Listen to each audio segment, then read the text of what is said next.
First ইফতারি ভাই, এগুলো বলতে তেমন কেউ পোস্ট দিচ্ছ না কেন ভাই? তোমাদের কিন্তু খুব মিস করছি ভাই, খুব মিস করছি। আসসালামু আলাইকুম guys, welcome back to my official channel. So guys, this is Habib Sheikh and আমার সাথে রয়েছে গুলমল ভাতিজা।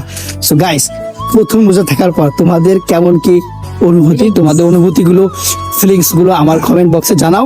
হ্যাঁ, আর মেন বিষয় হচ্ছে যে কি বলতো, মেন বিষয়টা হচ্ছে যে এই যে ভাই কিছুদিন আগে একটা পোস্ট দেওয়া হয়েছিল যে তোমরা ফার্স্ট তারাবি, ফার্স্ট সেহরি, ফার্স্ট তোমার যে কি বলে ফার্স্ট ইফতারি ভাই, এগুলো বলতে তেমন কেউ পোস্ট দিচ্ছ না কেন ভাই? তোমাদের কিন্তু খুব মিস করছি ভাই, খুব মিস করছি। তোমরা তাড়াতাড়ি এইসব পোস্ট দাও, তাড়াতাড়ি পোস্ট দাও ভাই, ফেসবুক ইউটিউব করে কামাই ফেলাও। হ্যাঁ, যে ফার্স্ট তারাবি, ফার্স্ট ইফতারি, ফার্স্ট সেহরি এগুলো বলো ভাই, তোমাদের খুব মিস করছে কিন্তু ভাই। এবং সাথে গুলমল ভাতিজা আছে, তার কষ্ট হচ্ছে না, হ্যাঁ, কিন্তু সে কথা বলতে চাচ্ছে না, কারণ সে কষ্ট না হলে সে শ্রান্ত। হ্যাঁ, সো আজকে এই পর্যন্তই। তোমাদের নেক্সট আপডেটের জন্য আমাদের সাথে থাকো। সো